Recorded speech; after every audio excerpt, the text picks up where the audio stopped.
እንደተቸገረ የራሱ ነገር ላይ ማተኮር እንዳልቻለ የሚያሳይ ነገር ነው እንጂ የሚደንቅ ነገር አላየንም። ምክንያቱም አንድ ነብይ ነኝ ብሎ የተነሳ በየአካባቢው ዘይት ላይ ፎቶ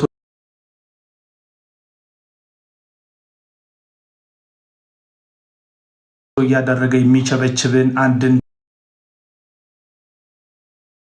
ተራ ግለሰብ በዚህን ያክል ደረጃ አካብደ ለመቀበል አንተ አይምሮህን መሳት አለብህ። እንዳልኳችሁ ፈረሰኛው ባለመኪናው ምናምን አጃቢው ምናምን እዛ ጋር ያለው ሰዎች የእንትኖች ናቸው። እና ወደ ሲዳማው ልመለስ። ሲዳማ አቀባበሉ ትክክል እንዳልነበረ የኢትዮጵያ ካውንስል የአብያተ ክርስቲያናት ካውንስል እዩ ጩፋ ላይ መግለጫ አውጥቶበት ነበረ። ፓስተር ጌቱ ነው ወጥቶ ይሄ ቅጣጣ አቀባበል ልክ አይደለም ብሎ መግለጫ የሰጠበት። ያንን ተከትሎ እዩ ጩፋ በለመደው ትዕቢተኛ አንደበቱ ምላሽ ሰጠ። አንተ ማነህ? ምንድነህ? እዛ ቅጥረኞች ምንም አታመጡ ምናምን የሚል ድንፋታ የተሞላበት ምላሽ ሰጠ።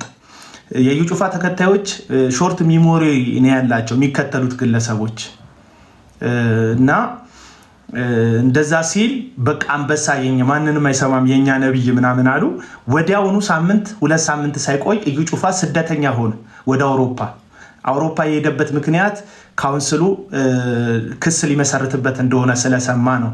እዩ ጩፋ ተሰዶ ሄደው ማለት ሄደው ለመዝናናት አይደለም ተሰዶ ነው ሄደው እና በዛ በተዝ የሚላችሁ ከሆነ ቪዲዮዎቹ ሁሉ አሉ። የነ ጳውሎስ የታሰሩበት ነው ይላል። እዛ ቱርክ ሄዶ ጀርመን ሄዶ የሆነ ነገር ነው ይላል። እንደዚህ ነው እንደዛ ነው እንደዚህ ነው እንደዛ ነው ይላል እና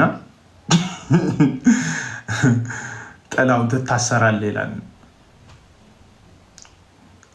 አሁንስ አልታሰርኩም ብለን አሁንም እኮ የሆነ ትልቅዬ ሰፊ ቦታ እስር ይውላችሁ። 2 አይነት እስር አለ። የመጀመሪያው እስር ትልቁ ሀገር ውስጥ የምትታሰሩት እስር ነው። ሁለተኛው እስር ደግሞ ጠበብ ያለ እስር ቤት ውስጥ የምትታሰሩት እስር ነው። አሁን ነፃ የሆናችሁ ይመስላችኋል እንጂ ሁላችንም እስረኞች ነን። ኦልሞስት ሁላችንም እስረኞች ነን። ምንም እንትን መግደል ነው የሚያስፈራኝ እንጂ እኔ መታሰር አልፈራም።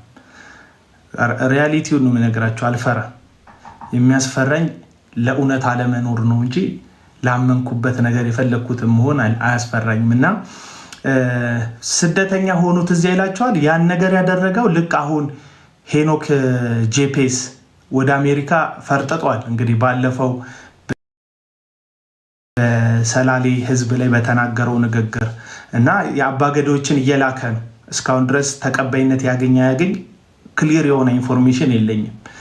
እና ይሄ ሙዳቸው የታወቀ ነው። የሆነ ጥፋት ያጠፋሉ፣ ፈርጥጠው የሆነ አውሮፓ ሀገር ይደበቃሉ፣ ይመሽጋሉ። ከዛ በኋላ ምን ያደርጋሉ? ሽማግሌ ይልካሉ። እዩ ጩፋ ከካውንስሉ ጋር በነበረው ሰጣ ገባ ይህንን ያደረገ ወደ አውሮፓ ሸሸ። ከዛ ቪዲዮ እየቀረጸ ጳውሎስ የታሰረበት እንትን የታሰረበት ይላል። እኛ ጳውሎስ መታሰሩ እናውቃለን። በታሪክ ውስጥ አባቶች ለወንጌል ሲሉ በእሳት ውስጥ እንደሞቱ፣ በመጋዝ እንደተሰነጠቁ፣ በድንጋይ እንደተወገሩ ላመኑበት እምነት አንዳንዶች ከመቅደስ ላይ ተወርውረው እንደተፈጠፈጡ፣ ሌሎች በቀስት እንደተገደሉ የቤተ ክርስቲያን ታሪክም መጽሐፍ ቅዱስም ይመሰክርልናል። የኛ አባቶች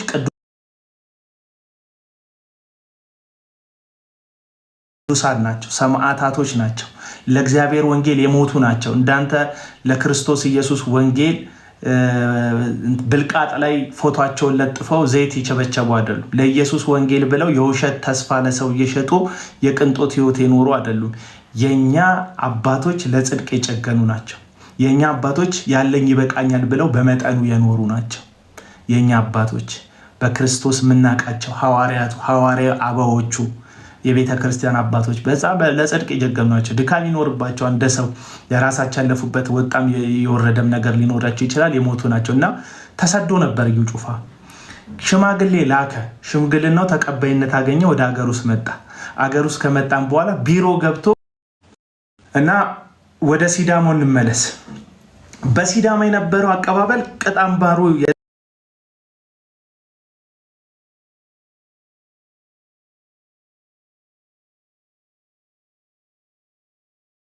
እየጠፋ ትክክል ያልሆነ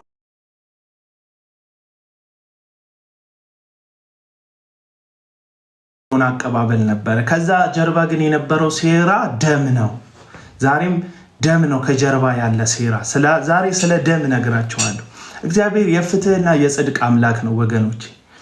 በየትኛውም ዘመን ላይ ናቡቴ የሚባል ሰው ትዝ ይላቸዋል። አንደኛ ነገሥት መጽሐፍ ላይ ያለ ይቺ ኤልዛቤል የምትባል ሴት የአባቱን ርስት ካልወሰድኩብ ብላ የአባቴን ርስት ሰጥ ዘንድ እኔ ማን ነኝ ብሎ የጨከነባት እምቢ ያለ ናቡቴ ይባላል። የአባቶችን ርስት አልሰጥም ዘራፍ ያለ አባቱ የወለደው የአባቱ ልጅ ናቡቴ ይባላል መጽሐፍ ቅዱስ ላይ። ናቡቴ እርሻዬን አልሰጥም ስላለ ምናምንቴ ሰዎች ምስክር አስጽፋ ንጉሱንም እግዚአብሔርንም ሰድቧል ብላ በሙሴ ሕግ ደግሞ ንጉስም እግዚአብሔርም ከሰደብክ በድንጋይ ተወግረ ነው የምትሞተው። በሐሰት ምስክር ኤልዛቤል በገዛ እርሻ ውስጥ በድንጋይ አስወግራ የገደለችው ሰው ነው ናቡቴ። ያኔ ታዲያ የእግዚአብሔር መንፈስ ወደ ኤልያስ መጣና ኤልዛቤልን አለ ውሾች ይበሏታል፣ ማን እንደሆነች አትታወቅም አለ። እግዚአብሔር የንጹሃን ደም መፍሰስ ዝም ብሎ የሚያልፍ አይደለም። እግዚአብሔር የንጹሃን ደም መፍሰስን እግዚአብሔር በፍትህ በጽድቅ በቀል የሚክስ አምላክ ነው። እግዚአብሔር በባህሪው እግዚአብሔር የጽድቅ አምላክ ስለሆነ ደም ፈሷል። እግዚአብሔር በጽድቅ እግዚአብሔር ደም በፈሰሰበት ቦታ ላይ በእነዩ ጩፋ የፕሮፓጋንዳ ንግግር ደሙን ዜሮ አያስገባውም። ዛሬ ልነግራችሁ ፈልገው ይሄ ነው። ተዚህ ሚላችሁ ከሆነ ከአመታት በፊት በአዋሳ ላይ ከባድ እልቂት ተፈጽሟል። ተሸፋፍኖ ያለፈ እልቂት። እኔ ፖለቲከኛ አይደለሁም። እኔ ልናገር የምፈልገው ላሰምር የምፈልገው የፖለቲካ ልሳን ሆኖ ስለሚያገለግለው ሐሰተኛው እዩ ጩፋ ነው። በሲዳማ አንዳንድ የኢንተረስት ኮንፍሊክት የነበረባቸው ሰዎች ብድግ ብለው ሊስት እያወጡ አንዳንዶች የቸርች አባል ሆነው ወንድሞቻቸውን ወላይቶችን አሳልፈው እየሰጡ ደም ፈሷል። አዋሳ ውስጥ ደም ፈሷል። ሰው ተገሏል። በብሔሩ ሰው ተገሏል። በብሔሩ ሰው ተቃጥሏል። በብሔሩ ሰው እየወጣ አስፋልት ላይ ደሙ ደመከልብ ሆኗል። ያንን ያደረጉ የቤተ ክርስቲያን ሰዎች አሉ። ያንን ያደረጉ ጎረምሶች አሉ። በሲዳማ ምድር ላይ ደም ያፈሰሱ እና ያንን የደም ካሳ እዩ ጩፋ ኮንፈረንስ አዘጋጀበት። የወላይታ ተወላጅ ስለሆነ የወላይታ ህዝብ ያንን ፍትህ በእዩ ጩፋ ኮንፈረንስ እንዲካስለት እዩ ጩፋ መድረክ ላይ ወጣና ማይሆን ንግግር ተናገረ። የራሱን ለሱ በትልቅ ያቀባበል ተደረገለት። በፒንክ ልብስ ወጣ። ስለ ሲዳማ አሪፍ ነገር አወራ። ሲዳማ እንደዚህ ነው፣ የፍቅር ህዝብ ነው። ሲዳማ የወንጌል ሀገር ናት። ሲዳማ እንደዚህ ተመሳሳይ አሁን ወለጋ ላይ የተናገረውን ሪቨርስ ተመሳሳይ ነገር በሲዳማና በህዝቡ ላይ የሽንገላ ቃላት ተናገረ። ይህን ነገር ለታሪክ ይቀመጥልኝ ወዳጆቼ። እነዚህ ሐሰተኛ ነቢያት ልክ እነ ኤልያስ ስለ ጽድቅና ስለ ንጹሃን መሞት ስለ ፍትህ እነ ኤልያስ እንደተናገሩት እነ ኢሳያስ እነ ኤርሚያስ እንደተናገሩት ስለ ፍትህ ስለ ጽድቅ ስለ እውነት የሚናገሩ አይደሉም። የምትፈልጉትን የሚያወሩ ናቸው እነዚህ ሐሰተኛ ነቢያት። የእግዚአብሔር ቃል ላይ ላስደግፍና ይሄን ሐሳቤ ወደሚቀጥለው ሐሳብ ይሄዳለሁ። የምታውቁት ቃል አለ። ሁለተኛ ጢሞቴዎስ መጽሐፍ ምዕራፍ 4 ላይ ሐዋርያው ቅዱስ ጳውሎስ እንደዚህ የሚልን ሐሳብ ይናገራል። ሁለተኛ ጢሞቴዎስ ምዕራፍ 4 ቁጥር 4 እና 5 ላይ እንደዚህ ይላል፣ እውነትንም ከመስማት ጆሮአቸውን ይመልሳሉ፣ ወደ ተረትም ፈቀቅ ይላሉ። ምን ይላል? እውነትንም ከመስማት ጆሮአቸውን ይመልሳሉ፣ ወደ ተረትም ፈቀቅ ይላሉ። ቁጥር 3 ላይ ሕይወት የሚገኝበትን ትምህርት የማይታገሱበት ዘመን ይመጣል። ወዳጆች ይሄንን ቃል በደንብ ስሙ። ሕይወት የሚገኝበትን ትምህርት የማይታገሱበት ዘመን ይመጣልና ነገር ግን ጆሮዎቻቸውን የሚያሳክክ ስለሆነ እንደገዛ ምኞቶቻቸው ለራሳቸው አስተማሪዎችን ያከማቻሉ። የሚፈልጉትን ለመስማት አስተማሪዎች ሕይወት የሚገኝበትን ትምህርት ግን መስማት አይፈልጉም። ዛሬ ሕይወት የሚገኝበትን ትምህርት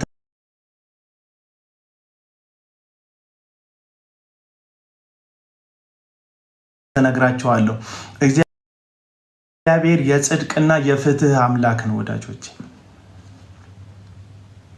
የሆነ ወጣት ደመከልብ አድርገ መንገድ ላይ አፍስሰህ የሆነን ሰው በግፍ ገለህ በዩ ጩፋ ንግግር ምትክሰው ህይወት የለም። የሚካስ የሚመጣ ጽድቅ የለም። እግዚአብሔር የጽድቅ አምላክ ነው። እግዚአብሔር ዳኛ ነው። እግዚአብሔር የፍትህ አምላክ ነው። ወዳጆች ኮሜንት ላይ ያላችሁ እውነትን የምትወዱ ሰዎች እግዚአብሔር የፍትህ አምላክ ነው ብላችሁ ጻፉ። እግዚአብሔር ጻድቅ ፈራጅ ነው ብላችሁ ጻፉ። የቱ ይመቻችኋል? እግዚአብሔር የፍትህ አምላክ ነው ብላችሁ ጻፉ፣ ወይም እግዚአብሔር ጻድቅ ፈራጅ ነው ብላችሁ ጻፉ። ሐዋሳ ላይ የብዙ የወላይታ ወጣቶች ደም ፈሷል። በኢትዮጵያ ታሪክ ውስጥ ጨለማ ቀን በሉት። ብዙ ወጣቶች ታዲያ ጊዜ ቆጥሮ የወላይታ ብሔር ተወላጅ የሆነው እዩ ጩፋ ስለ ጽድቅና ስለ ፍትህ ሳይሆን ለገዛ ጥቅሙና ክብሩ ብቻ የሚቆመው እዩ ጩፋ ለነዛ ሰዎች ደም መፍሰስ ማካካሻ እንዲሆን ፖለቲካ እንዲሰራ የሐዋሳ መድረክ ላይ ተገኝቶ ሐዋሳ ሲዳማ የፍቅር ሀገር ናት አለ። አዎ ሲዳማ ፍቅር ህዝብ ነው። እኛ ህዝቡን ችግር የለብንም። ሲዳማ የፍቅር ህዝብ ነው። ሲዳማን አይደለም ነው። በሲዳማ ህዝብ መካከል ግን ደም ያፈሰሱ ሰዎች አሉ። ደም ያፈሰሱ ሹማምንቶች አሉ። ወዳጆች በሲዳማ ህዝብ መካከል ተሸሽገው የንጹሃን ወጣቶችን ደም ያፈሰሱ ሰዎች አሉ። እነዛ ወጣቶች ፍትህ ባላገኙበት ደማቸው ደመ ከልብ ሆኖ በቀረበት ለዩ ጩፋ መድረክ በመስጠት የሚካካስ ደም የለም። ወዳጆች ዛሬ መጣበታል ነው። መጽሐፍ ቅዱስ ሲናገር ህይወት የሚገኝበትን ትምህርት የማይታገሱበት ቀን ይመጣል። ስለ ጽድቅ ሰው መስማት አይፈልግም። ስለ እውነት ሰው መስማት አይፈልግም። ለዛ ነው የሃይማኖት ብሽሽቅ ታሪካችንን የሞላው። ያልሰራ ነው የቤት ስራ አለ። ምድራችን ላይ የፈሰሰ የንጹሃን ደም አለ። ጽድቅን የሚፈልግ ፍትህን የሚጠማ ብዙ ደም አለ። እኔ ፖለቲከኛ አይደለሁም። ፖለቲካ አይደለም እያወራ ያለሁት። እኔ የወንጌል ሰባኪ ነኝ። እዩ ጩፋ የሚባል ግን ወንጌልን የሚመስል ወንጌል የያዘ ግን ፖለቲካ እየሰራ ያለ አመፀኛ ሐሰተኛ ነብይ ያለ እዚህ ምድር ላይ። እኔ ወንጌል ነው እየነገርኩ ያለሁት። ይሄ ወንጌል ውሸት አይናገርም። ሄሮዲያዳ የምትባል ሴት ባሏን ትታ ንጉስ ስታገባ ዮሐንስ የሚባል ጻድቅ ነብይ ልክ አይደለም ያደረጋችሁት ብሎ አንገቱን በወጭት አረደችውና የዮሐንስ መንፈስ የሚያመቻምች አይደለም፣ ፍትህን የሚናገር ነው። የቅዱሳን መንፈስ፣ የጻድቃን መንፈስ፣ የነቢያት መንፈስ ጽድቅን የሚያወራ ነው፣ እውነትን የሚያወራ ነው። ደም ፈሶ ጸጥ አይልም። ለዚህ ነው ቅድም አንደኛ ነገሥት ላይ ያለውን ኤልያስን አንስቼላችሁ ምን አልኳችሁ? ኤልያስን አንስቼላችሁ እሺ ሃኒ ኤልያስን አንስቼላችሁ ምን አልኳችሁ? ኤልያስ የናቡቴን ደም መፍሰስ እግዚአብሔር ሲሰማ ከሰማይ በኤልያስ በኩል ሆኖ ትንቢት ተናገረ። ኤልዛቤልን ውሾች ይበሏታል። ጣቢያ እየቀላቅ አይደለም፣ በፍጹም ጣቢያ እየቀላቀልኩ አይደለም። እኔ የዛን ጊዜም በሲዳማ ላይ በተደረገው ጉዳይ ላይ እየተናገርኩ ነበር። ሲዳማ ላይ እዩ ጩፋ ፒንክ ለብሶ ትናንትና አባቶቻችሁን ወላይታ ስታዲየም ላይ መጥቶ እንደዛ የተቀበላችሁት በወጣቶች ደም ላይ መድረክ ላይ ቆሞ ገንዘብ ተደራድሮ የሚከፈለውን ከፍሎ የሚሰርቀውን ለመስረቅ ከሰዎች ገንዘብ ለመመንተፍ በሲዳማ አደባባይ ላይ በወጣቶች ደም ላይ ነው የቆመው። ስለ ፍትህ አይደለም የተናገረው፣ ስለ ጽድቅ አይደለም የተናገረው፣ ውሸት ነው የተናገረው። ምንድነው ማስረጃ? ሁለተኛ ጢሞቴዎስ ምዕራፍ 4 ቁጥር 3 ህይወት የሚገኝበትን ትምህርት የማይታገሱበት ዘመን ይመጣል። ጆሮዎቻቸውን የሚያሳክካቸው አስተማሪዎችን ለራሳቸው ያከማቻሉ። ጆሮዎቻቸውን የሚያሳክክ ምን መስማት ነው የምትፈልገው? ሲዳማ የፍቅር ሀገር ነው መባል ነው የምትፈልገው? የፍቅር ሀገር ነው መጥቶ ይልሃል። ወለጋ የፍቅር ሀገር ነው እንዲልህ ነው የምትፈልገው? ይልሃል። ወለጋ የፍቅር ሀገር ነው እንዲልህ ነው ይፈልግ። ወለጋ ቆንጆ ነው ምሁር ነው የሚወጣው እንዲል ነው የምትፈልገው? መጥቶ ይልሃል። በቃ ምክንያቱም ያንተን ፍላጎት ማገልገል ነው የሐሰተኛ አገልግሎቱ። የሐሰተኛ ነቢያት አገልግሎታቸው ያንተን ምኞት ማገልገል ነው። ወለጋ ፍቅር ነው እንዲባል ከሆነ መስማት የምትፈልገው ወለጋ ፍቅር ነው ይሉሃል። ገንዘብ ማግኘት ከሆነ የምትፈልገው ድንገት ገንዘብ ይመጣልሃል ይለዋል። ትዳር ከሆነ የምትፈልገው እግዚአብሔር ትዳር ይሰጣል ይለዋል። ስደት ከሆነ የምትፈልገው እግዚአብሔር ወደ ውጭ እንድትሄድ አገሪቷን ከፍቶልሃል፣ መንገዱን አቀንቶልሃል ይላል። ምክንያቱም ሐሰተኞች የሰማዩን ሳይሆን ያንተን ፍላጎት ነው የሚያገለግሉት። ያንተን ፍላጎት በማገልገል ውስጥ ታዲያ የራሳቸውን ፍላጎት ያገለግላሉ። ውሸት ነው ወይ ይለኛል። እዩ ጩፋ ሲናገረው ውሸት ነው።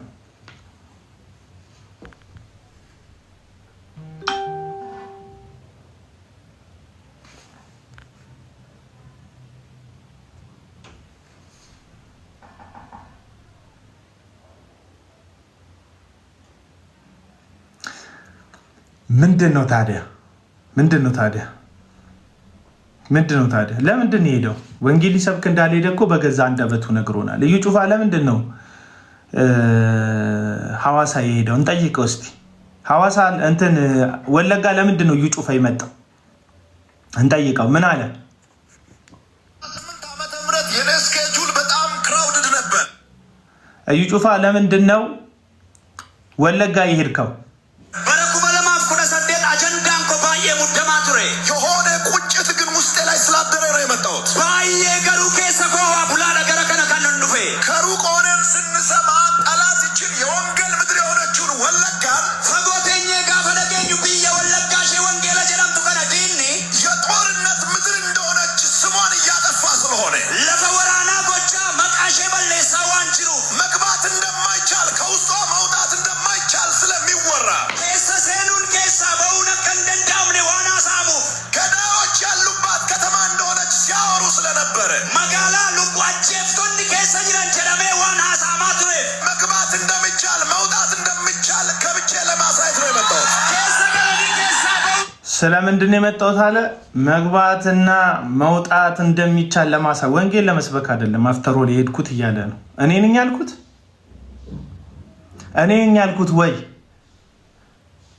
ያልኩት ወይ? እኔ አይደለሁም ያልኩት። ራሱ እዩ ጩፋ ለምን መጣው አለ?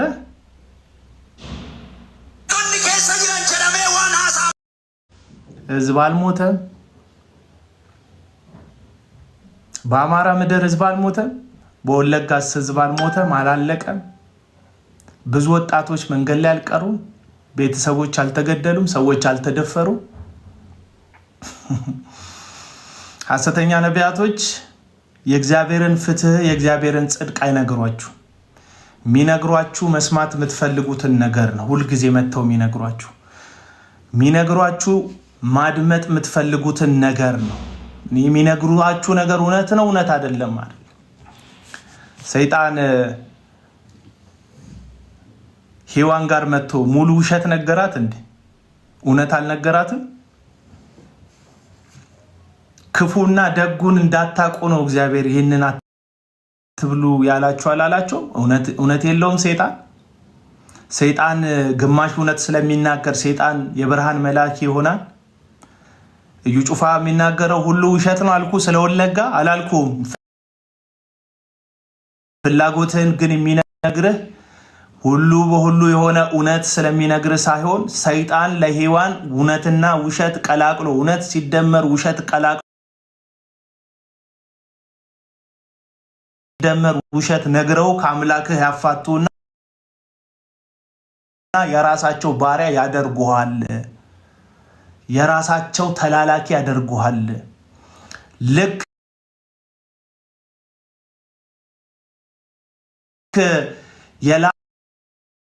ነቢይ ፕሮፓጋንዳ ይሰራል እንዴ? ስለምንድን ነው ሐዋርያትን የላካቸው? ሂዱ፣ ወደ ዓለም ሁሉ ሂዱ፣ ወንጌልን ለፍጥረት ሁሉ ስበኩ፣ ያዘዝኳችሁን እያስተማራችኋቸው እያጠመቃችኋቸው ደቀ መዛሙርቴ አድርጓቸው። ሌላ ሚሽን አላቸው እንደ ሐዋርያት? እኔ ባይብሊካል የሆነ እውነት አልክድም። ማንም ለማስደሰት አላወራም። መጽሐፍ ቅዱስ እግዚአብሔር ለሾማቸው ባለስልጣናት ሹማምንት እንድንታዘዝ እንድንገዛ መጽሐፍ ቅዱስ ያዛል።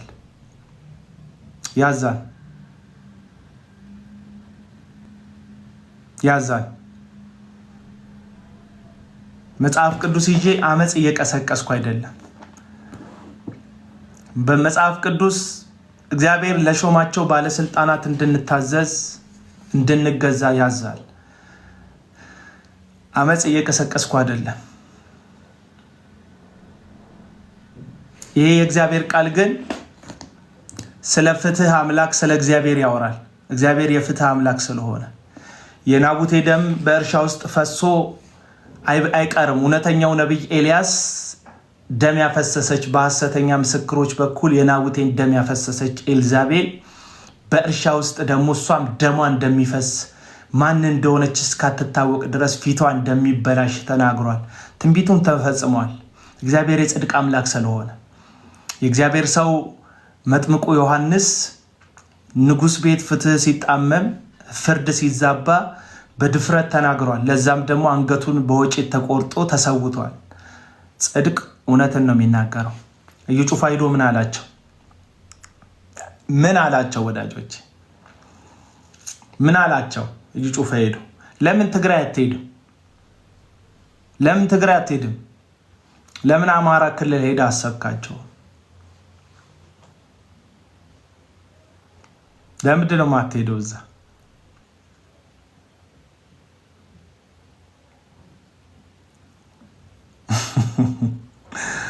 እንደዚህ ይላል። ይኸውላችሁ ወለጋ ላይ ምን የሌለ ነገር አለ? ወንጌል ስለ ልጁ ነው አይደል? ወንጌል ስለ ልጁ ነው። ወለጋ ላይ ምን የሌለ አለ? ምን የሌለ አለ እንድትል አልተላክም። አፍተርወል በነገራችን ላይ ስናገር ወለጋ ስላላት ተፈጥሯዊ ውበት፣ ወለጋ ውስጥ ስላሉ ስለተማሩ ሰዎች፣ ወለጋ ውስጥ ስላሉ መልካም ነገሮች እየካድኳችሁ አይደለም። ፐርሰናላይዝድ እንዳታደርጉት የዛ አካባቢ ተወላጆች። የዚህን መጽሐፍ ቅዱስ ሲናገር የዲያብሎስን ሽንገላ አንስተው ይላል። ሰይጣን ያለው ትልቁ ኃይል መሸንገል ነው። በነገራችን ላይ ሚሸነግላቸዋል፣ መጥቶ ይሸነግላቸዋል። ሐሰተኛ ነቢያት ያላቸው አቅም ሽንገላ ነው። ይህን ሽንገላ ሰምታችሁ እንዳትሸወዱ እየነገርኳችሁ ነው።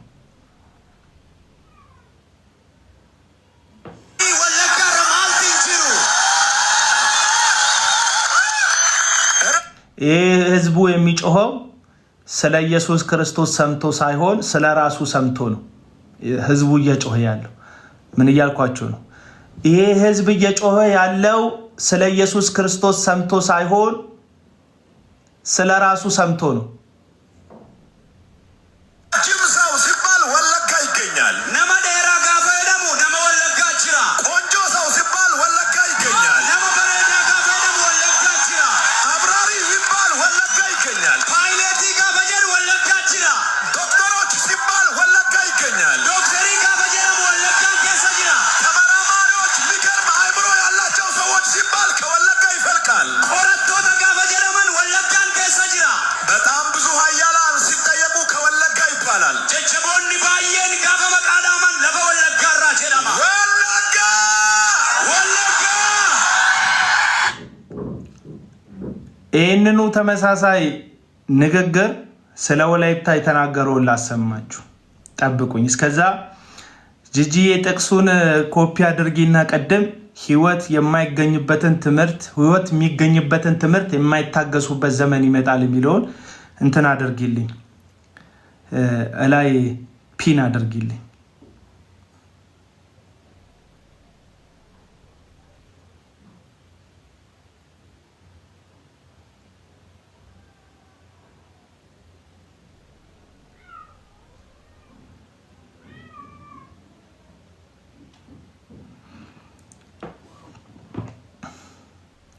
አንብቡት ወገኖቼ።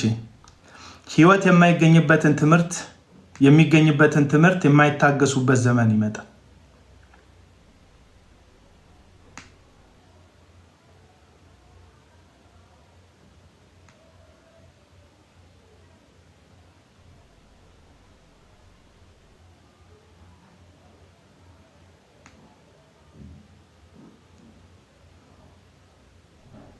እግዚአብሔር የፍትህ አምላክ ነው ብላችሁ ጻፉልኝ ወዳጆች። እናንተ እግዚአብሔር የፍትህ አምላክ ነው። እንደ እዩ ጩፋ ሸንጋይ አምላክ የለም። ችግሩ ምንድነው? እነግርሃለሁ። እየነገርኩ ነው ችግሩ።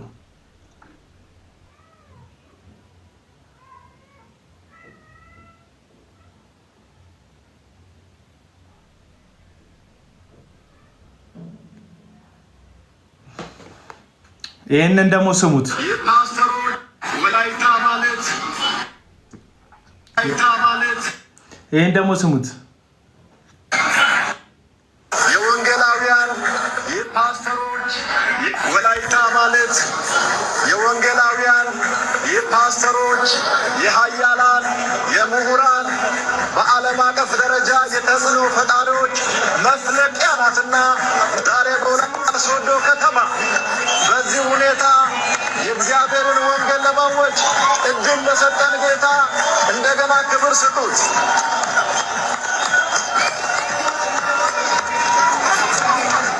በዚህ አይነት አስገራሚ በሆነ ፍቅር ዌልካም ለማለት ወደ እኔ ለምን መልካም ተናገር አይደለም እያልኳቸው ያለሁት። የዚህ መልካም ንግግር መጨረሻው ምንድን ነው? ህይወት የሚገኝበትን ትምህርት የማይታገሱበት ዘመን ይመጣል። ነገር ግን ጆሮዎቻቸውን የሚያሳክክ ስለሆነ እንደገዛ ምኞቶቻቸው ለራሳቸው አስተማሪዎች ያከማቻሉ።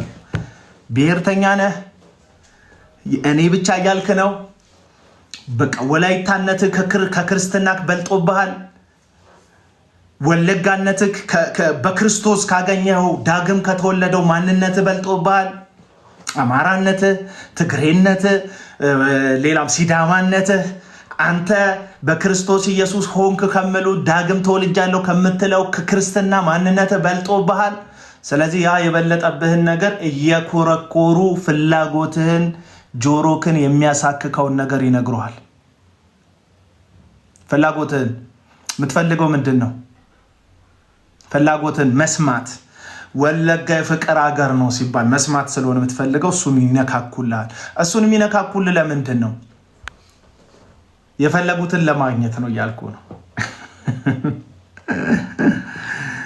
እሱን ከዛ ለዛ ነው ሁለተኛ ጴጥሮስ ላይ ያለውን ቃል ላንብብላችሁ። ሁለተኛ ጴጥሮስ ላይ ምዕራፍ 2 ቁጥር 18 ላይ ምን ይላል?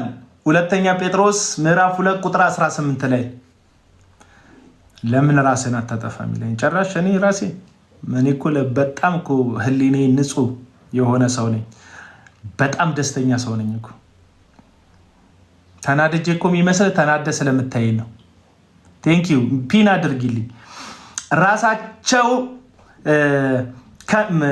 ከንቱና ከመጠን ይልቅ ታላቅ የሆነን ቃል ይናገራሉ። በስህተትም ከሚኖሩት አሁን የሚያመልጡትን በስጋ ሴሰኛ ምኞት ያታልላሉ። ይህ ሁለተኛ ጢሞቴዎስ ምዕራፍ 2 ስለ ሐሰተኞች የሚናገር ነው። ራሳቸው የጥፋት ባሪያ ሆነው አርነት ትወጣላችሁ እያሉ ተስፋ ይሰጧቸዋል። ሰው ለተሸነፈበት ለእርሱ ተገዝቶ ባሪያ ነውና። ራሳቸው የጥፋት ባሪያዎች ናቸው።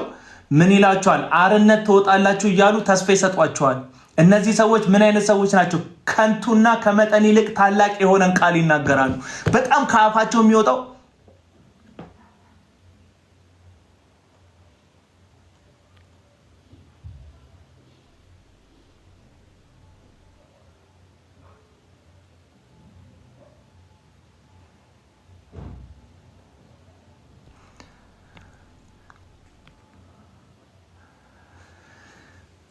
ሪፖርት ተደራጅተው ሪፖርት እያደረጓት ነው። አካውንቴ በርቱ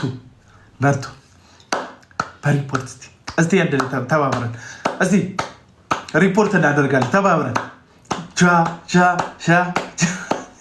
በሀሳብ ሞግቱ እንጂ ሀሳብ ነው እየሰጠ ያሉት ወላይታ እንደዚህ ናት ብሎ የሚናገረው እዩ ጩፋ ተመሳሳይ ቃል ሲዳማ እንደዚህ ነው ብሎ የሚዋሽ እዩ ጩፋ ነው።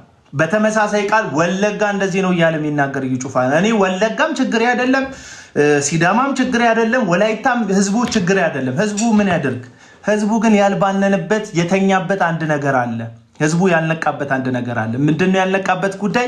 እየሸነገሏችሁ ነው። ልክ ሔዋን በሐሳችሁ እባብ እውነት ሲደመር ውሸት ከእግዚአብሔር ጋር የሚያጣላ ነገር እንደተነገራት ሁሉ እባቡን ስለሆነ የሚያገለግሉት እነዚህ ሐሰተኛ ነቢያት ምን እያደረጉ ነው? እውነት ሲደመር ሐሰት እየነገሩ ከእግዚአብሔር ከአምላክ ጋር እያጣሉክ ነው። አለቀ በቃ። የሪያሊቲውን እናገር። ወለጋ ደም አልፈሰሰም እንደ ወገኖቼ? በሲዳማ ምድር የወጣቶች ደም አልፈሰሰም እንደ ወገኖቼ? እግዚአብሔር የጽድቅ አምላክ እንደሆነ አታምኑ? እግዚአብሔር ፍትህን እንደሚናገር ለፍትህ እንደሚቆም አታምኑ?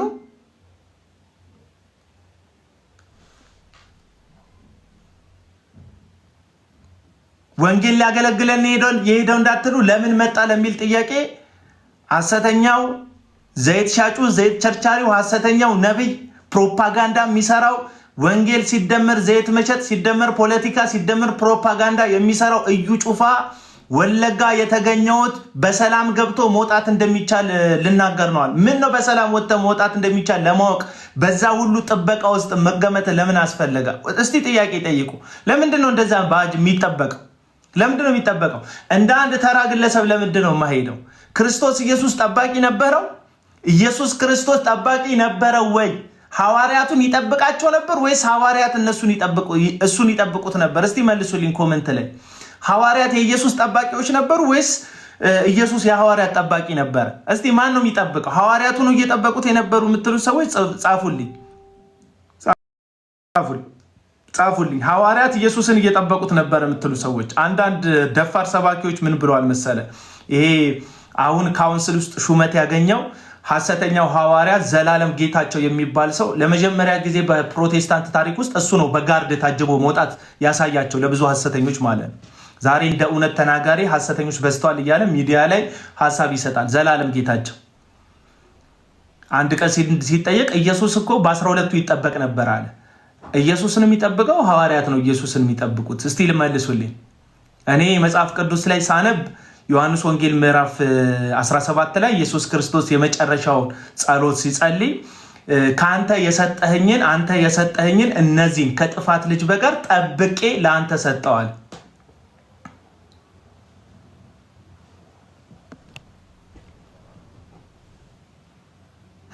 ኢየሱስ ይጠብቅ። ኦፍ ኮርስ ዮሐንስ ወንጌል ምዕራፍ 17 ላይ የሰጠኸኝን ከጥፋት ልጅ በቀር ከይሁዳ በቀር ጠብቄ ይኸው ለአንተ አሳልፌ ሰጠው ካለ ኢየሱስ ሐዋርያቱን ይጠብቅ ነበር። እንዴት አወክ?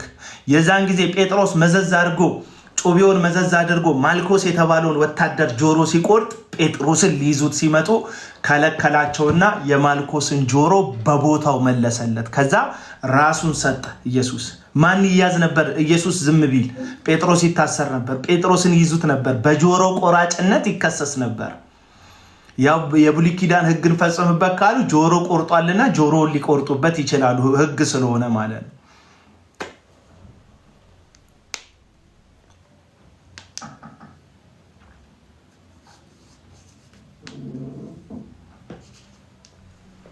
ስለዚህ ይጩፋ ለወንጌል አይደለም የሄደው በዛ ምድር ላይ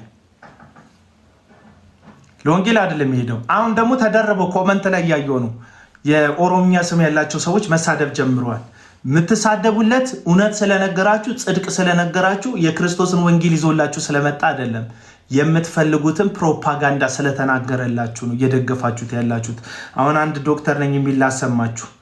አንድ ዶክተር ነኝ የሚል ፎሎ ባክ መልሼ የለ ነበር አንፎሎ አደረግኩት። አሁን ምን ይላል መሰላችሁ? ይሄ ሰው እንደዚህ ይላል። ላሰማችሁ፣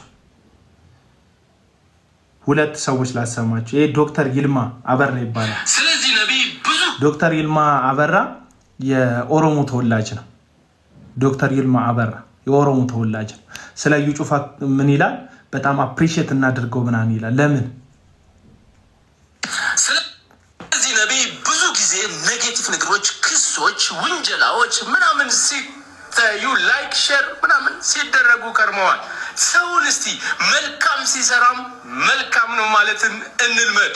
በወለጋ ጎዳናዎች እየተዘዋወረ ወንጌል ከመስበኩ በተጨማሪ ብዙ ሰዎች ከመዳናቸው በተጨማሪ የለምለሚቱን ወለጋ የሰላም መልካም መሆን ብዙ ነገር መለወጡን ለዓለም ከሚሊየን በላይ ለሆኑ ሰዎች በማሳየቱ ራጂ እዩ ጩፋ ባየ ገላቶሚ ብያለው። ስለዚህ ነቢይ ብዙ ይህ ሰውዬ ነብይ ጩፋን ለማመስገን የተነሳው ወንጌልን ስለተናገረ ምናምን አይደለም፣ ኦሮሞ ስለሆነ ወንድማችን። አክቹሊ እኔም ኦሮሞ ነኝ እንዳትሳሳቱ ብዬ እኔም ኦሮሞ ነኝ። አትፍቁት እንግዲህ በውስጥ ያለውን ያው ዳግም የተወለደው ማንነቴ ይበልጥብኛል፣ ከኦሮሞነቴ ክርስትና ይበልጥብኛል። ለዛ ነው አይም ሶሪ። ሪስትሪክሽን አለው አካውንት ሪስትሪክሽን ይላል። ሰዎች እንዳይገቡ ነው መሰለኝ።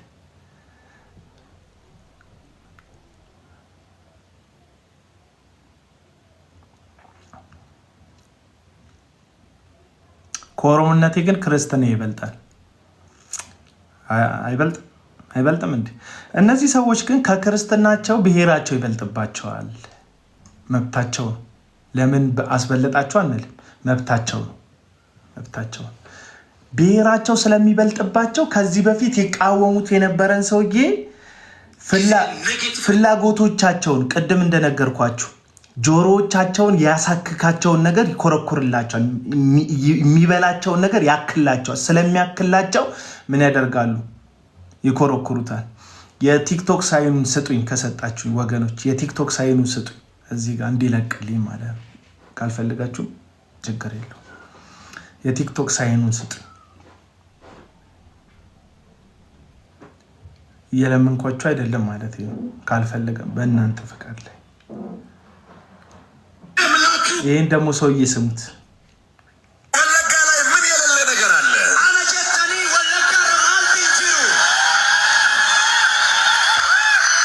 ረጅም ሰው ሲባል ወለጋ ይገኛል። ቆንጆ ሰው ሲባል ወለጋ ይገኛል። አብራሪ ሲባል ወለጋ ይገኛል። ዶክተሮች ሲባል ወለጋ ይገኛል።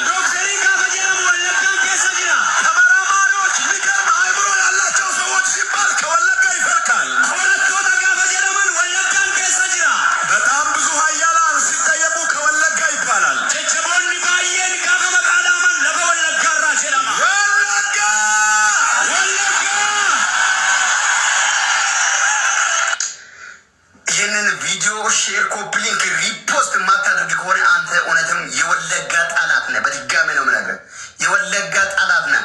ሼር፣ ኮፒ ሊንክ፣ ሪፖስት የማታደርግ ከሆነ ቶሎ ስክሮል አድርገህ አሳልፍ። ሀምዛ ክፉ ይናገራል ብለህ ነበረ፣ ከቅድም ውስጥ ጠብቀህ ነበር አለ ኮንፈረንስ ነካክሰው። ወለጋ ማለት አባቴ ልክ እንደሰማ ነበረ። ማን ይናገራል ብለን ነበረ ስንጠብቀ ነበረው። ዛሬ ግን ተናገረ። እዩ ጩፋ፣ የእውነቴን ነው የምነግራቸው። እኛ የወለጋ ልጆች ከምንናገር ይልቅ እንደዚህ። ስለዚህ አጀንዳው ኢየሱስን መናገር ሳይሆን ሰውን ማስደሰት ነው። ሐሰተኛ ነቢያት ያንን ነው የሚያደርጉት ልላችሁ ፈልጌ ነው። ያንን ነው የሚያደርጉት ሐሰተኛ ነቢያት። አንደኛ ነገሥት መጽሐፍ ምዕራፍ 22 ላይ ያለ አንድ ታሪክ ላንብብላችሁ። አንደኛ ነገሥት ምዕራፍ 22 ላይ ያለ አንድን የእግዚአብሔር ቃል ሐሳብ ላንብብላችሁ። አንደኛ ነገሥት ምዕራፍ 22 እንሄዳለን። ወደ አንደኛ ነገሥት ምዕራፍ 22 ላይ አንደኛ ነገሥት ምዕራፍ 22 ከቁጥር 24 ጀምሮ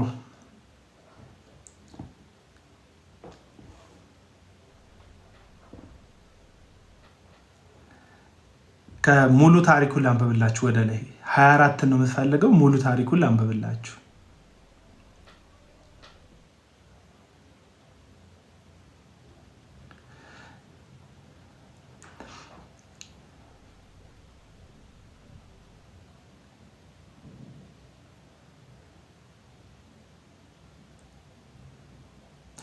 ቁጥር 6 የእስራኤል ንጉሥ ነቢዮቹን 400 የሚያሉ ሰዎች ሰብስቦ ወደ ሬማት ዘገለዓድ ለሰልፍ ልሂድን ወይስ ልቅር አላቸው። 400 ሐሰተኛ ነቢያቶች ናቸው። ልሂድ ወይስ ልቅር አላቸው። እነርሱም እግዚአብሔር በንጉሥ እጅ አሳልፎ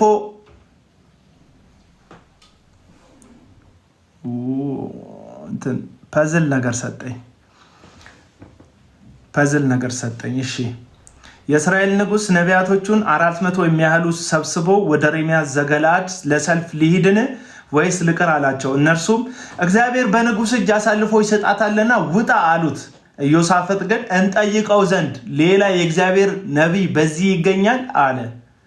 400 የሚያክሉ ነቢያት ናቸው ተጠርተው ትንቢት እንዲናገሩ ተጠሩ። ነቢዩ ምን አላቸው?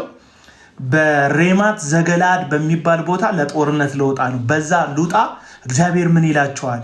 የእግዚአብሔር በጎ ፈቃድ ነው፣ የእግዚአብሔር በጎ ፈቃድ ነው፣ እግዚአብሔር ከኔ ጋር ይሆናል፣ ልውጣ ብሎ ሲጠይቃቸው 400 በአንድ ድምፅ ምን አሉት?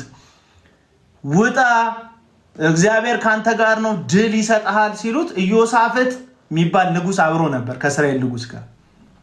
እንደዚህ አለ የይሁዳ ንጉሥ፣ እንደዚህ አለ እንጠይቀው ዘንድ ሌላ የእግዚአብሔር ነቢይ በዚህ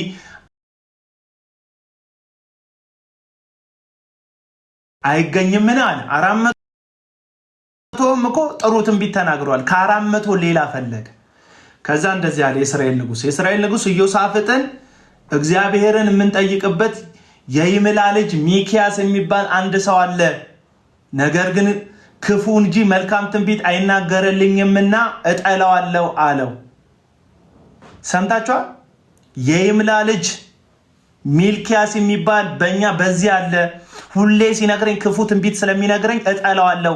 ሰዎች እውነት የሚነግራቸውን ሰው አይወዱም ወዳጆች። አሁን ምደብርህ እዚህ ውስጥ ያለ ይሄ ቃል ለራሴ ጥቅም እያዋልኩት አይደለም። አብዛኛውን ሰዎች ምደብርህ እውነት ስለምነግርህ ነው። ሪያሊቲው ነው ምነግርህ። ምደብር የሚያንዘረዝር እንዲነ ስታይ የሚያጥወለውለ በቃ የሚያጥወለውለ ስደቦ የሚል እናት እንዴት ሆን ምናምን ያ ኮመንት ላይ የምጽፈው እውነት ስለሚመርህ ነው። እውነቴ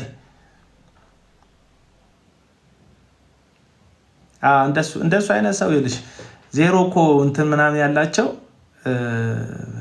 እንትን ብሎክ ብታደርጊያቸውን ጥሩ ነው። ዜሮ ፎሎወር ምናምን 10 ምናምን ፎሎወር ያዙ የምናውቃቸው ሰዎች ናቸው በፊክ አካውንት የሚመጡት። እሺ እጠላዋለሁ አለው። ኢዮሳፍጥ ንጉሱን እንዲህ አይበል አለ። የእስራኤል ንጉስ አንዱን ጃንደረባ ጠርቶ የይምላን ልጅ ሚክያስን ፈጥና አምጣ አለው። ይጠላዋል፣ ግን ኢዮሳፍጥ ስለፈለገው ጠራው አለው። ቁጥር 10 የእስራኤል ንጉስና የይሁዳ ንጉስ ኢዮሳፍጥ ልብሰ መንግስት ለብሰው በሰማሪያ በር መግቢያ አጠገብ በአደባባይ በዙፋኖቻቸው ላይ ተቀምጠው ነበረ። ነቢያቶቹ ሁሉ በፊታቸው ትንቢት ይናገሩ ነበረ። የከነዓን ልጅ ሴዴቅያስ የብረት ቀንዶችን ሰርቶ እግዚአብሔር እንዲህ ይላል እስኪጠፋ ድረስ በእነዚህ ሶርያውያንን ትወጋለህ አለ። ነቢያትም ሁሉ እግዚአብሔርን በንጉሥ እጅ አሳልፎ ይሰጣታልና ወደ ሬማት ዘገላድ ሂድ ተከናወን እያሉ እንዲህ ትንቢት ይናገሩ ነበረ። ሚክያስ ሊጠራ የሄደ መልእክተኛ እነሆ ነቢያት ሁሉ በአንድ አፍ ሆነው ለንጉሥ መልካም ይናገራሉ፣ ቃልህም እንደ ቃላቸው እንዲሆን መልካም እንድትናገር እለምንሃለሁ አለው። 400 ነቢያት እዛ አለ መልእክተኛው ሚልኪያስ ሄደው 400 ነቢያት እዛ ጥሩ ትንቢት የሚፈልገውን ንጉሥ የሚወደውን እየነገሩት ነው። አንተም ስትሄድ ጥሩ ተናገር እለምንሃለሁ፣ ጥሩ ተናገር ሚክያስ። አንተ ሁሌ መጥፎ ነው የምትነግረው ለንጉሱ። አሁን ዛሬ ግን ጥሩ እየተናገሩ ያሉ 400 ስላሉ አንተም እንደነሱ ጥሩ ነገር ንገረው ለንጉሱ ብሎ አፍ ውስጥ። አሁን የዘንድሮ ነቢያት እንደዚህ ነው። ሰው ነው አፋቸው ውስጥ የሚያስቀምጥባቸው ሀሳብ። ማግባት ፈልጋለሁ ካልከው ስለ ማግባት ጥሩ ነገር ይነግራል። ውጭ ሀገር መሄድ ፈልጋለሁ ካልከው ውጭ ሀገር ስለመሄድ ጥሩ ነገር ይነግራል። እንትን ትዳሬን መፍታት ፈልጋለሁ ካልከው እግዚአብሔር ሌላ በክብር ሲድር ያለው ይለዋል። ለምን? የእግዚአብሔር ነቢያት አይደሉም እነዚህ ሐሰተኛ ነቢያት፣ እዩ ጩፋን ጨምሮ ማለት ነው። የእግዚአብሔር ነቢያት አይደሉም። እስቲ ወንጌል ንገረን የምትሉ ሰዎች ከዚህ በላይ ወንጌል እንዴት እንደምነግርህ አላቅም። የእናንተ ወንጌል እኮ ምን መሰላችሁ? ለኦርቶዶክሳውያን ወንጌል አሁን ወደ ፕሮቴስታንት መወራወር፣ ለፕሮቴስታንት አሁን ወንጌል ወደ ኦርቶዶክሳውያንን መስደብ፣ ማንቋሸሽ። ሰሞኑን ደግሞ እንደዚህ ጭናችሁልኝ ሁሉ ቪዲዮ ሰርታችሁ እንትን በኤአይ እንደዚህ ታቦት አሸከማችሁኝ ታቦቴን ምናምን አስብላችሁኛል።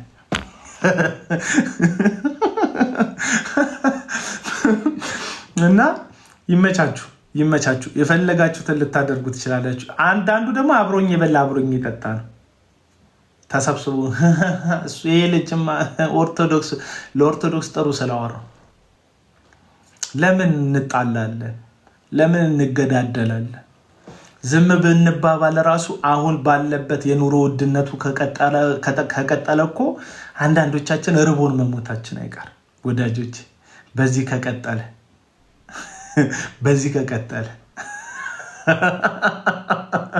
ለምን እርስ በርስ እንገዳደላለን? ለምን እርስ በርስ እንጠላላለን? ኦርቶዶክስን ለምን ትጠላዋለህ? ኦርቶዶክሱስ ለምን ፕሮቴስታንቱን ትጠላዋለህ? በአንዳንድ እዚህ ባለጌ በሆኑ ቲክቶክ መተዳደሪያቸው በሆኑ ሰዎች ምክንያት ከዛ ያልፋል። ህዝብና ህዝብ መዋደድ አለበት፣ መፋቀር አለብን። ወንጌል አንተ የምትከተለውን እምነት እንዲያምንልህ ከሆነ የፈለግ አፍቅረው፣ ውደደው፣ ፍቅር ብቻ ስጠው። ከዛ በኋላ ወደ አንተ ይምጣ ከፈለግ ምን ችግር አለ? እና ተውት። ይሄ የጥላቻ መሰባበቁን ምንም አይጠቅመንም። እና ቁጥር 12 ነቢያት ሁሉ እግዚአብሔር በንጉሥ እጅ አሳልፎ ይሰጣታልና ወደ ሬማት ዘገለዓድ ሂድ ተከናወን ይላሉ። ሚክያስንም ሊጠራ ሄደ መልእክተኛ እነሆ ነቢያት ሁሉ በአንድ አፍ ሆነው ለንጉሥ መልካምን ይናገራሉ፣ ቃልህም እንደ ቃላቸው እንዲሆን መልካምም እንድትናገር እለምንሃለሁ አለው። ሚልክያስም ሕያው እግዚአብሔር የሚነግረኝን እርሱን እናገራለሁ። ኢየሱስ ጌታ ነው። ነብይ ማለት ሚክያስ ማለት ነው። እግዚአብሔር ይመስገን። እንዴት ልቤ ሐሴት እንደሚያደርግ በዚህ ሰዓት ጌታ ኢየሱስ ምስክሬ ነው። እንዴት ሐሴት እግዚአብሔርን አለ እውነተኛ ነብይ እንደው እግዚአብሔር የነገረኝን ብቻ እናገራለሁ። ፕሮፓጋንዳ አይደለም። እውነተኛ ነብይ ፕሮፓጋንዳ የምትፈልገውን አይደለም የሚነግርህ። እግዚአብሔር አምላኩ የሚፈልገውን የሰማዩ ጌታ የነገስታቱ ንጉስ የሁሉ ፈጣሪ መላእክትን የፈጠረ ሕያዋንን የፈጠረ ግዑዙን የፈጠረ ሁሉን ካለመኖር ወደ መኖር ያመጣ በሕያው ቃሉ በጥሪው ብቻ ሰማይ ሲል ሰማይ የመጣለት ምድር ሲል ምድር አቤት ያለው ባህራትን የፈጠረ የብሱን የብስ ያደረገ በውሃ ውስጥ ያሉትን ከውሃ ውጭ ያሉትን በአየር ላይ የሚበሩትን ሕያዋን ተንቀሳቃሽ ፍጥረታትን ሁሉ በገዛ ስልጣኑ የፈጠረ ከሱ በላይ ማንም የሌለ የነገስታት ንጉስ የጌቶች ጌታ የኃያላን ሁሉ ኃያል የሆነ ኢየሱስ ክርስቶስ የነገስታት ንጉስ እሱም ብቻ እኔ በቃ 400 አንድ ላይ ስለዘላበዱ አይደለም። እውነተኝነት ብዛት አይደለም። እውነተኝነት አብሮ ማደም አይደለም። አንዳንዶች ይመስላችኋል ቪዲዮዎቻቸውን ብዙ ሰው ላይክ ስላደረገላቸው እውነት ይመስላቸው አይደለም። ብራዘር ብዙ ሰው ኮመንት ላይ ስለሰደበ ያስከው ውሸት እንዲመስል ሊያስመስል አይደለም። ብራዘር እውነት ከእውነተኛው አንፃር ነው የሚታየው፣ ከብዛት አንፃር አይደለም የሚታየው። ከብዛት አንፃር ቢሆንማ ብቻውን የቆመ የአባቱን ውድ ፍቃድ ሊፈጽም ራሱን አሳልፎ ሊሰጥ ያለ ኢየሱስ እኮ ብዙ ድምጽ ነው ይሰቀል ያለው። ምን ያህል ይሰቀላል? የተሰበሰበው ህዝብ ሁሉ ኢየሱስን ይሰቀላል። እና ትክክለኝነትን እንዴት በብዛት ታያዋለ? እውነት ራሱ ኢየሱስ ነው እንጂ ይሰቀል የሚሉት የውሸት ድምጾች እኮ አይደሉም። እውነት ራሱ ክርስቶስ ነው። አለቅ እና እንደዚህ አለ እግዚአብሔርን ሚክያስን ሕያው እግዚአብሔር የሚነግረኝን እርሱን እናገራለሁ። እውነት ነው። ውጣ ተከናውን ካለኝ እለዋለሁ፣ ካላለኝ አልለውም። ወደ ንጉስም በመጣ ጊዜ ንጉስ ሚክያስ ሆይ ወደ ሬማት ዘገለዓድ ለሰልፍ እንሂድን ወይስ እንቅር አለው። እርሱም ውጣ ተከናውን፣ እግዚአብሔር በንጉስ እጅ አሳልፎ ይሰጣታል ብሎ መለሰለት። ንጉሱም ከእውነት በቀር በእግዚአብሔር ስም እንዳትነግረኝ ስንት ጊዜ አምልሃለሁ አለው። እርሱም እስራኤል ሁሉን ጠባቂ እንደሌላቸው በጎች በተራራ ላይ ተበትነው አየሁ። እግዚአብሔርም ለነዚያ ጌታ የላቸው፣ እያንዳንዱን በሰላም ወደ ቤቱ ይመለስ አለ ብሎ ተናገረ። የእስራኤል ንጉስ ኢዮሳፍጥን ክፉ እንጂ መልካም እንዳይናገር አላልኩምን አለው። እስራኤል ሁሉ መንጋ ጠባቂ እንደሌለው ተበትኗል። ሄደ ትገደላለህ ነው ያለው። ባጭሩ በአማርኛ ሄደ ትሞታታለህ፣ እግዚአብሔር ካንተ ጋር አይወጣም ሰልፉ ላይ አለው። ይሄው አለ ለኢዮሳፍጥ የእስራኤል ንጉስ ለይሁዳ ንጉስ እንደዚህ አለው። ይሄው ክፉ እንጂ መልካም አይናገርም አላልኩም አለው። ሚክያስም አለ እንግዲህ የእግዚአብሔርን ቃል ስማ። እግዚአብሔር በዙፋኑ ተቀምጦ የሰማይ ሰራዊት ሁሉ በቀኙና በግራው ቆሞ አየሁ። እግዚአብሔርም ወጥቶ በሬማ ዘገለዓድ ይወድቅ ዘንድ አክዓብን የሚያሳስት ማን ነው አለ። አንዱም እንዲህ ያለ ነገር ነው፣ ሌላውም እንዲህ ያለ ነገር ነው ተናገረ። መንፈስም ወጣ፣ እግዚአብሔርን ፊት ቆመ። እኔ አሳስታለሁ አለ። እግዚአብሔርም በምን አለ? እርሱም ወጥቼ በነቢያቶቹ ሁሉ አፍ ሐሰትን መንፈስ እሆናለሁ አለ። እግዚአብሔርም ማሳሳትን ታሳስተዋለህ፣ ይሆንልሃልም፣ ውጣ እንዲህም አድርግ አለ። አሁንም እነሆ እግዚአብሔር በእነዚህ ነቢያት ሁሉ አፍ ሐሰትን መንፈስ አድርጓል። እግዚአብሔርም በላይ ክፉ ተናግሮብሃል። የከነዓናም ልጅ ሴዴቅያስ ቀረበ፣ ሚክያስንም ጉንጭ በጥፊ መታውና አንተን ሲናገር የእግዚአብሔር መንፈስ በምን መንገድ ከእኔ አለፈ አለ። አንድ ሐሰተኛ ነቢይ መጣ። ምንድነው የምትለው ካላችሁኝ፣ እያልኩ ያለሁት 400 ሐሰተኛ ነቢያት ንጉስ የሚፈልገውን ነው የሚናገሩት። አንድ ሚክያስ ነው እውነት የሚናገረው እያልኳችሁ ነው። ስለዚህ ወደ እዩ ጩፋ እንመለስ። እዩ ጩፋ ወለጋ ሄደው ወንጌል ሊሰራ ነው አይደለም፣ ፖለቲካ ፕሮፓጋንዳ ሊሰራ ነው። በዚህ ማን ደስ አለው? በዚህ ደስ ያላቸው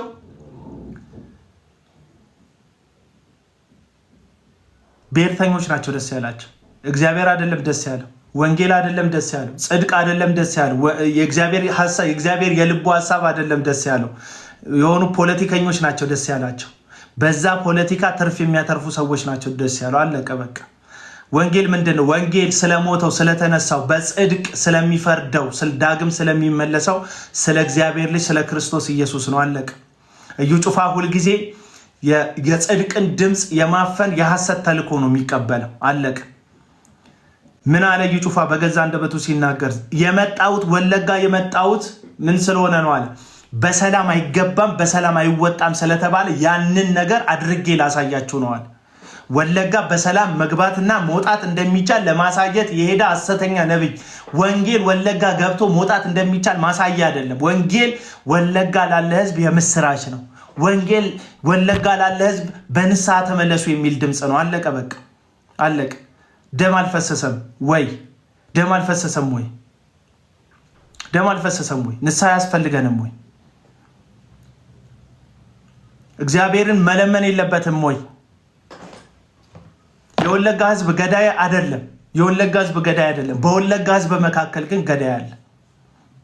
የሲዳማ ህዝብ ገዳይ አይደለም። በሲዳማ ህዝብ መካከል ግን የገደለ አለ።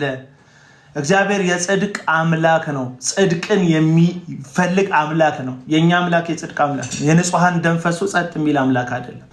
ሐሰተኛ ነቢያት የጽድቅ ድምጽ ከመሆን የንስሐን ድምጽ ከመሰማት ይልቅ ትልልቅ ነገርን እንደሚናገሩ መጽሐፍ ቅዱስ ይናገራል። እኔ ነኝ ያልኩት ሆይ አይደለም። ሁለተኛ ጴጥሮስ መጽሐፍ ምዕራፍ 2 ላይ ታላላቅ ነገርን ይናገራሉ።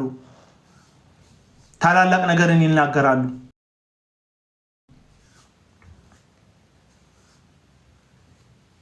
ህዝቡን ነፃ ትወጣለህ ይሉታል። ራሳቸው ግን ነፃ አልወጡም፣ ባሮች ናቸው ይላል መጽሐፍ ቅዱስ። ህዝቡን ነፃ ትወጣለህ፣ የውሸት ተስፋ ይመግቡታል ይህንን ምስኪን ህዝብ። አለቀ በቃ።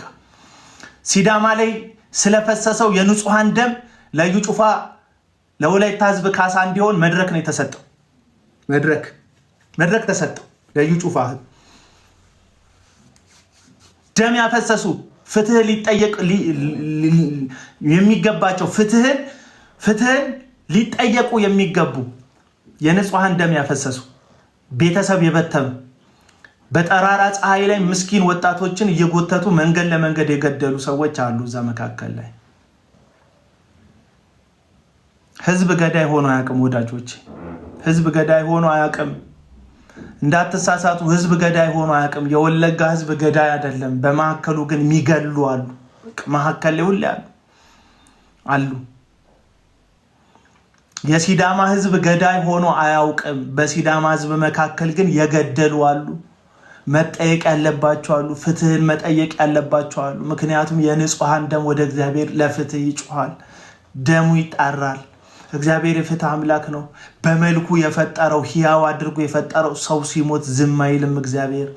እነ እዩ ጩፋ የሐሰት መልእክተኞች ናቸው። እባብ ለዛች ለሔዋን ለሴቷ እግዚአብሔር ክፉና ደጉን እንዳታውቁ ነው ይህንን ፍሬ እንዳትበሉ ያለው ብሎ ውሸትና እውነትን ቀላቅሎ ነገራቸው። እውነት ነው። ክፉና ደግ የሚያሳውቅ ዛፍ እኮ ነው። ክፉና ደግን ያሳውቃል ዛፉ። ሰይጣን ውሸት ተናገረ እንዴ? አልተናገረም እኮ እሱ ጋር እንደ አምላክ እንዳትሆኑ ነው አላችሁ። ያ ውሸት ነው።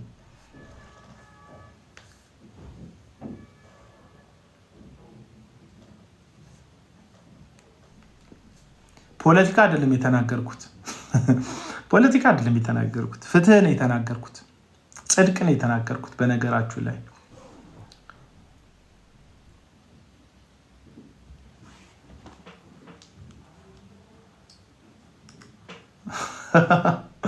ይሄ ወንጌል የሚሆንበትን እስቲ ምክንያት ንገሩኝ። ወለጋ ላይ ምን የሌለ ነገር አለ? አነጀተኒ ወለጋ ረማልቲ እንጂሩ ረጅም ሰው ሲባል ወለጋ ይገኛል። ነመ ዴራ ጋፈ ደሙ ነመ ወለጋ ጅራ። ቆንጆ ሰው ሲባል ወለጋ ይገኛል። ነመ በሬዳ ጋፈ ደሙ ወለጋ ጅራ። አብራሪ ሲባል ወለጋ ይገኛል። ፓይሌቲ ጋፈ ጀር ወለጋ ጅራ። ዶክተሮች ሲባል ወለጋ ይገኛል። ዶክተሪ ጋፈ ጀር ወለጋ ከሰ ጅራ። ተመራማሪዎች የሚገርም አእምሮ ያላቸው ሰዎች ሲባል ከወለጋ ይፈልቃል። ኮረቶተ ጋፈ ጀረመን ወለጋን ከሰ ጅራ። በጣም ብዙ ሀያላን ሲጠየቁ ከወለጋ ይባላል። ጀጀቦኒ ባየን ጋፈ መቃዳማን ለፈ ወለጋ ራ ጀዳማ። ይሄ እናንተ መስማት የምትፈልጉት እንጂ ወንጌል አይደለም። ይሄ ወንጌል አይደለም። ቆንጆ ሰው ኬንያም ይገኛል፣ ደቡብ አፍሪካም፣ ህንድም ይገኛል፣ አሜሪካም ይገኛል። የተማረ ሰው ጣሊያን ይገኛል፣ ህንድ ይገኛል፣ ኢንዶኔዥያ ይገኛል። አውሮፕላን የሚያበርሰው ዓለም ሁሉ ላይ አለ። እውነቱን ልንገራቸው፣ የተለየ ነገር የተለየ መልእክት የለም። ወንጌል ኃጢአተኛውን ሰው ስለ ጽድቅ ስለሞተለት፣ ስለ ኃጢአት ስለሞተለት ስለ ክርስቶስ ኢየሱስ ነው እንጂ ስለ ወለጋ ረዥምነት፣ ስለ ወለጋ ቁመተ ዛላነት፣ ውበት፣ አፍንጫ ሰልካካነት፣ ከንፈረ ቀጭንነት ማውራት አይደለም። ይሄንን ያወራው አንድ ፖለቲከኛ ቢሆን ምንም አንልም ነበር። አንድ ፖለቲከኛ ቢያወራ ቪዲዮ አልሰራም። ታውቃላችሁ፣ ብዙ ነገር ይወራል እዚህ ሚዲያ ላይ። ለማንም ቪዲዮ አልሰራም፣ ማንም አይመለከተኝ። አሁን አንድ ግለሰብ ይሄንን ሀሳብ ቢል ታዬ ደንዳ ወይም ጀዋር መሐመድ ወጥቶ ይሄንን ንግግር ቢናገር ምን አገባኝ? ምን አገባኝ ወገኖቼ። ዛሬ ደግሞ እንዴት ነው እኔ ራሱ የወለጎችን ማማር ከሰማሁ በኋላ ነው መሰለኝ በጣም ውብ ሆኖ ታየኝ።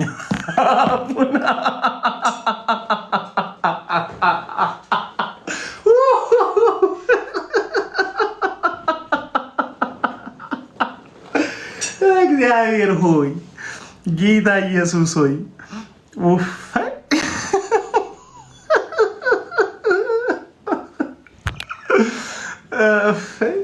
በተለይ ደግሞ ያንን ታቦት አስደርገው የሰሩት ኤአይ ዳውትም አላደርግበትም።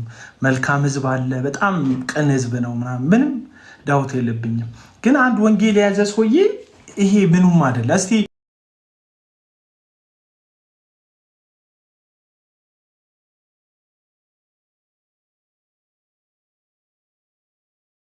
እስቲ የሮሜ መልእክት ላይ የሮም ሰዎችን ቁንጅና ጳውሎስ የተናገረበትን ምዕራፍ ንገሩኝ ወገኖች። እስቲ እኔም ላደርግ ሲል ሂድ አንተና ገንዘብ እጥፋ።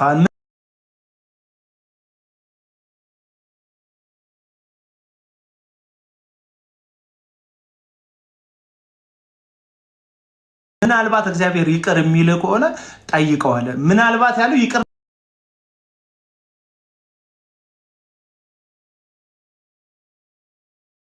ላይለው ይችላል ነው የጴጥሮስ ፍርሃት። እግዚአብሔር ይቅር ላይ ይችላል። ምናልባት ግን ይቅር ካለክ ጠይቀው። እግዚአብሔር እዚህ ጋር ጴጥሮስ ላማልድህ ሁሉ አላለው። ሂድና ጠይቀው። ምክንያቱም የእግዚአብሔርን ስጦታ በገንዘብ መግዛት ፈልጋል። አለቀ።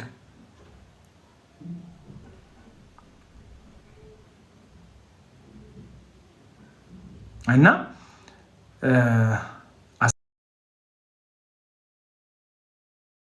አስገባኝ እስቲ ናገር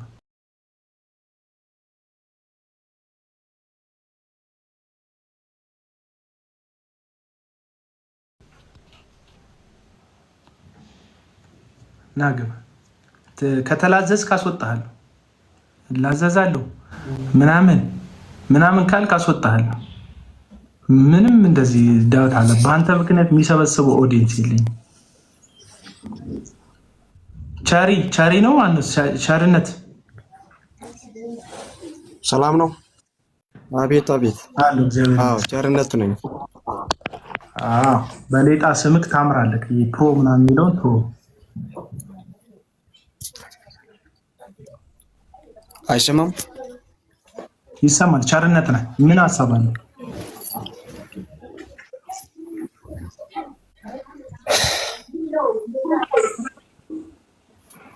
ምን ሀሳብ አለ?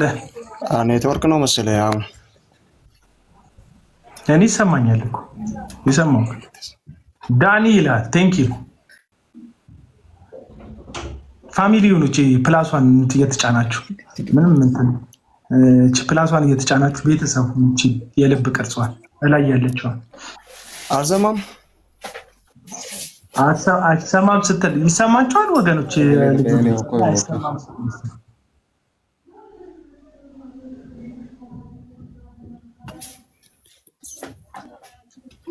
የኔ ነው የእሱ ነው እየሰራ ነው።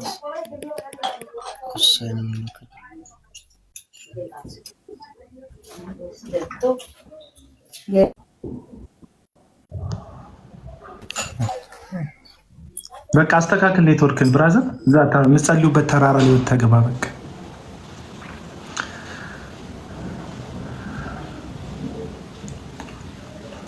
እና የትም ቦታ ላይ የወንጌል መልእክት ስለሆነ አካባቢ ቁመና፣ ሸንቃጣነት፣ ስለ ውበት፣ ስለ ደም ግባት ካይሆነ እዩ ጩፋ ይሄንን በማውራቱ ምናልባት የወለጋ ተወላጆች ተደስታችሁ ሊሆን ይችላል። ግን በወንጌል አይደለም የተደሰታችሁት። መስማት የምትፈልጉትን ሰምታችሁ ነው የተደሰታችሁት። መስማት የምትፈልጉትን ሰምታችሁ ነው። መስማት የምትፈልጉትን ደግሞ የሚነግሯችሁ አንደኛው ሐሰተኞች ናቸው። መስማት የምትፈልጉትን ነው የሚነግሯችሁ ሐሰተኞች። ቀደም ምን አልኳችሁ? ሁለተኛ ጢሞቴዎስ ምዕራፍ 4 ቁጥር 3 ላይ እውነትን መስማት የማይታገሱበት ዘመን ይመጣል ይለና ጆሮዎቻቸውን የሚያሳክካቸውን ምን ይሰማሉ? ሐሰቱን ይሰማሉ። አለቅ ጆሮዎቻቸውን የሚያሳክክ ስለሆነ የገዛ ምኞቶቻቸውን የሚነግሯቸውን ሐሰተኛ አስተማሪዎችን ይሾማሉ። አሁን እዩ ጩፋ እግዚአብሔር ሹሞት ሳይሆን ምኞቶቻችሁን መስማት የምትፈልጉ ሰዎች ሹማችሁት ነው ነብይ ያደረጋችሁት። ከዚህ በፊት በሐሰት እግር አስረዝም ያለው ይል ነበረ። የሐሰተኛ ገንዘብ በተአምራት የሰው አካውንት ውስጥ እከታለው ይል ነበረ። አይ ቲንክ የወለጋ ምድር አልተመቸውም። ከዚህ በፊት ቅጥቅጥ ሙሉ ዊልቸር የያዙ ሚሊዮን አጋንንት አለብኝ የሚሉ የክፍያ ሰይጣኖችን ይዞር ነበረ። አሁን ግን አልቻለም። በቃ ወለጋ ለዚህ ጉዳይ አልተመቸችው። የወለጋ ምድር በቃ ለምን እንደምትሸወዱ አላቅ። ትርኢት ለምን ማየት እንደምትወዱ አላቅ። ኢየሱስ ክርስቶስ እናንተ ላይ የመሰከረ ይመስለኛል። በዘመኑ ላይ ያሉ ሰዎችን ቢናገርም ቀሉ አመንዝራና አመፀኛ ትውልድ ምልክትና ተአምራትን ይወዳል። ጌታ ኢየሱስን የምትከተሉት ለምልክትና ለድንቅ የሆናችሁ ሰዎች ይሄንን ልጠይቃችሁ ፈልጋለሁ። ተአምራት ይሆናል ድንቅ ይሆናል እያላችሁ በየአዳራሹ ተሰብስባችሁ እንደ እዩ ጩፋ ላሉ ቢዝነስ ኦነሮች ራሳችሁን ገንዘባችሁን የምትገብሩ ሰዎች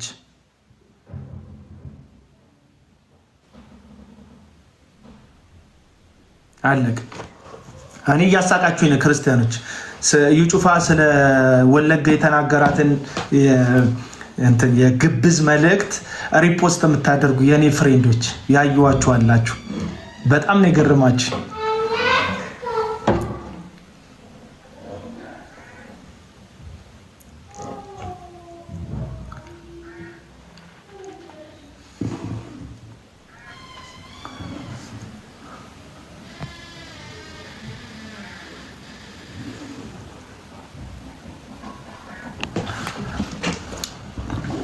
እዚህ የጻፍኩት አንድ ጥቅስ ነበር። ኤርሚያስ ምዕራፍ 5 ቁጥር 31 ኤርሚያስ ምዕራፍ 5 ቁጥር 31 የእግዚአብሔር ቃል ነው ዳኛችን መቼ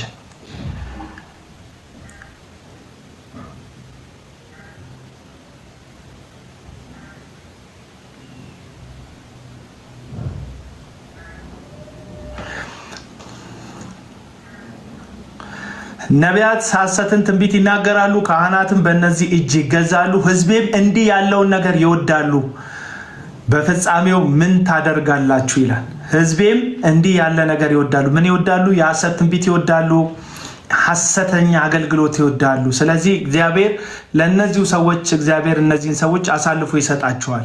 ምናልባት የኢትዮጵያ ሕዝብ በወለጋ ያለው ሕዝብ በደቡብ ያለው በሲዳማ ያለው በሃዲያ ያለው በወላይታ ያለው የኢትዮጵያ ማህበረሰብ ምናልባት የሐሰት ትንቢትን ከመወደዳችሁ የተነሳ እግዚአብሔር ለነዚህ ሐሰተኛ ነቢያት አሳልፏችሁ ሰጥቶ እንዳይሆን በምህረትና በእግዚአብሔርን በመፍራት በመንቀጥቀጥ ንስሐ በመግባት እንድትመለሱ ይህንን ጥሪ ያስተላልፋለሁ። እንደ ህዝብ የሳትንበት ይህ ማለት ሁላችሁም ስታችኋል፣ ሁላችሁም እነዚህን ሰዎች ተቀብላችኋል ማለት አይደለም። ግልጽ ነው።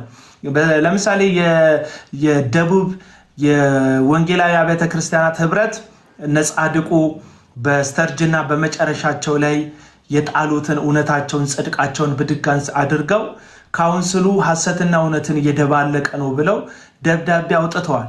አሁንም ስቲል እስካሁን ድረስ በደቡብ ኢትዮጵያ ውስጥ ለጽድቅና ለእውነት የሚሟገቱ ሰዎች መኖራቸው ተስፋ የሚያጨር ነው። የኢትዮጵያ ወንጌላውያን ነገር ትንሽዬ ጥቅጥቅ ያለ ጨለማ ቤት ውስጥ በሽንቁር ቀዳዳ ውስጥ የምትገባ ብርሃን ካለ ተስፋ አለ ማለት ነው። ሙሉ ለሙሉ ቢያንስ ጨለማ አይደለም። እግዚአብሔር ደግሞ ህዝቡን አሳልፎ ሙሉ ለሙሉ ይሰጣል ብዬ አላስብም። በዘመናት መካከል በጠፋ ህዝብ መካከል እግዚአብሔር ቅሬታዎች አሉት፣ የራሱ ቅሬታዎች የሚጠቀምባቸው ድምፁን የሚያሰማቸው ለባኦል ነቢያት ያልሰገዱ በኤልያስ ዘመን ኤልያስ እኔ ብቻዬን ቀርቻለሁ ከአባቶች አልበልጥም ውሰደኝ ብሎ ሲጠይቅ እግዚአብሔር ፊት ሲጸልይ እግዚአብሔር ምን አለው? ለባኦል ያልሰገዱ ለምስሉንም ያልሳሙ በከንፈራቸው ያልሳሙ በዋሻ ተደብቀው ያሉ 7000 ምርጦች አሉኝ አለ እግዚአብሔር። አሁንም ምርጦች አላችሁ። አሁን ጥያቄ የማቀርበው ለወንዶችና ለሴቶች የእግዚአብሔር ምርጥ ናችሁ ወይስ የየጩፋ ምርጦች ናችሁ እናንተ? የእግዚአብሔር ምርጦች ናችሁ ወይስ የዮናታን አክሊሉ ምርጦች ናችሁ እናንተ? የእግዚአብሔር ምርጦች ናችሁ ወይስ የታምራት ታረቀኝ ምርጦች ናችሁ እናንተ? የእግዚአብሔር ምርጦች ናችሁ ወይስ የታምራት ደምስስ ምርጦች ናችሁ እናንተ? የእግዚአብሔር ምርጦች ናችሁ ወይስ የሐሰተኛ አስተማሪዎች የነ ዘላለም የነ ዮሐንስ ግርማ የነሱ ምርጦች ናችሁ? የእግዚአብሔር ምርጦች ለእግዚአብሔር ሐሳብ ብቻ ማንነታቸውን የሚሰጡ ህይወታቸውን አሳልፈው የሚሰጡ እግዚአብሔርን የሚፈሩ ከእግዚአብሔር ሌላ ማንንም ለመስማት ጆሮዎቻቸውን የማይከፍቱ ናቸው የእግዚአብሔር ምርጦች። አረ ማስተዋል ይስጥ ይላሉ። ጥያቄ ነው የጠየኩ። የእግዚአብሔር ምርጥ ነህ? የግለሰብ ምርጥ ነህ? ግለሰብ ተከታይ ነህ ወይስ እግዚአብሔርን ተከታይ ነህ? እግዚአብሔር ተከታይና ግለሰብ ተከታይ የመሆንን አንድ ምልክት ልንገርህ። የግለሰብ ተከታይ ስትሆን ለግለሰቡ ነው የምትቆምለት። ቢሳሳት ከሱ አጠገብ ነህ፣ ቢወድቅ ከሱ አጠገብ ነህ። ህዝብን ቢበላ ቢያታልል ቢያርድ ከሱ አጠገብ ነህ። የሰው ትዳር ቢያፈርስ ከሱ አጠገብ ነህ። የሰው ተከታይ ስትሆን፣ የእግዚአብሔር ተከታይ ስትሆን ቃሉ ነው ሚዛንህ። ነገሮችን የምትመዝነው ከእግዚአብሔር ከሚያይበት አይን ተነስተ ነው የምትመዝነው። እግዚአብሔር የመበለቲቱን መበዝበዝ፣ የምስኪኖችን መውደቅ፣ የባለትዳሮችን ፍቺ፣ የሆነ ሰውዬ ቢዝነስን ኪሳራ እግዚአብሔር አይፈልግም። አቤል አንዳንዴ ትክክለኞችን ስትነካ የእናንተ ትክክለኛ መመዘኛ ምንድን ነው? የኔ ስህተተኞች መመዘኛቸው የእግዚአብሔር ቃል ነው። ተፈተነው ወድቀዋል፣ ተጋብተዋል።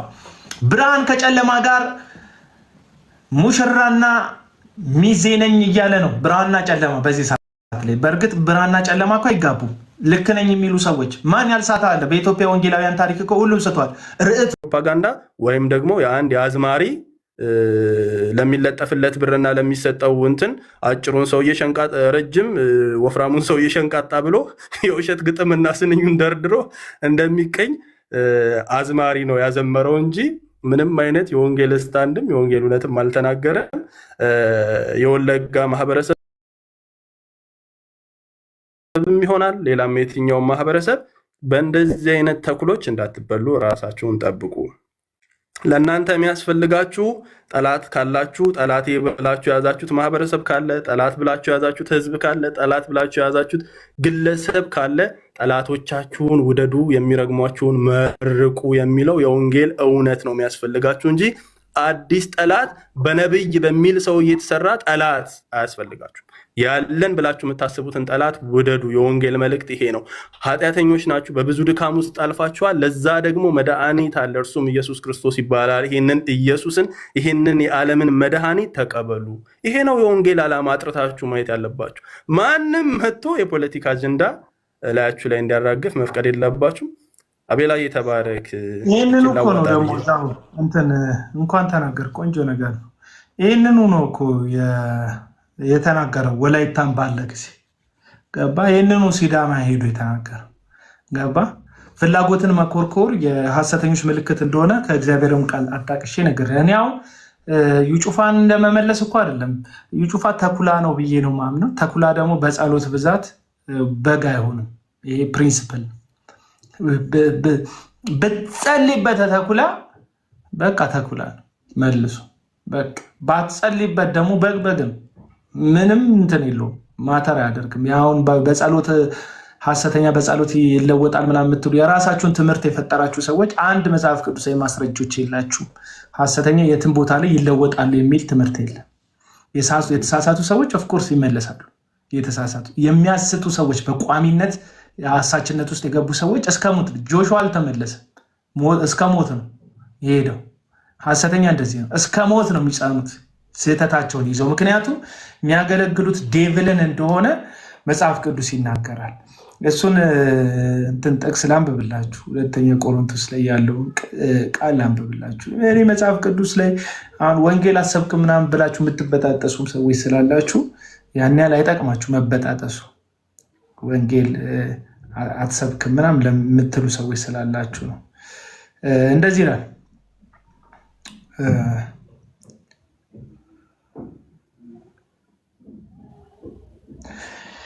እሺ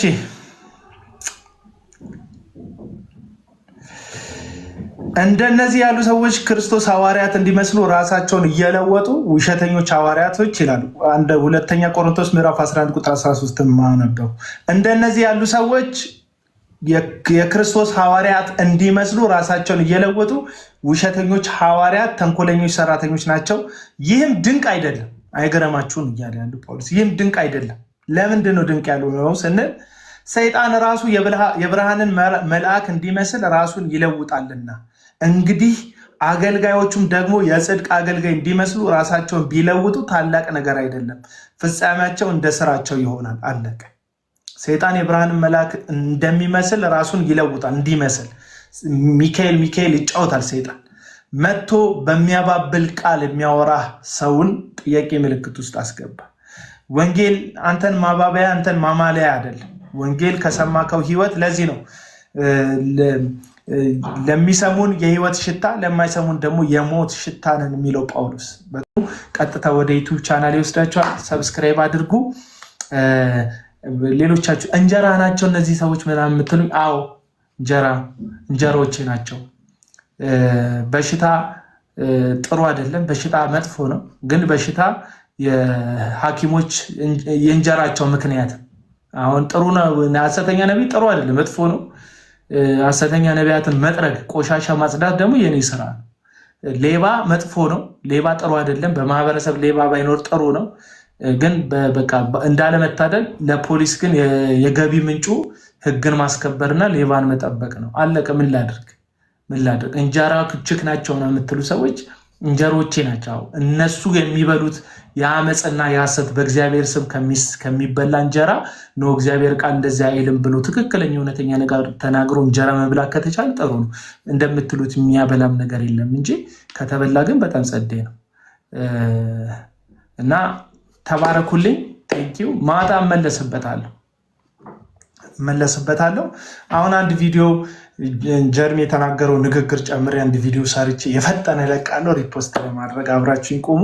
ያው ስድባችሁን የምትለቁብን ሰዎች ቀበላችኋለሁ። ጀርሚ ቴንኪው ሀሳብን ስለሰጠ እና የተስፋዬ ሮበሌን ገብታችሁ ኦርቶዶክሳውያንም እዩት፣ ወንጌላውያንም እዩት። ተስፋዬ ሮበሌ ከመስቀል ሚዲያ ጋር ቆይታ ነበረው። ገብታችሁ ተከታተሉት ለማለት ነው። ወዳችኋል። ተባረኩ። ሰላም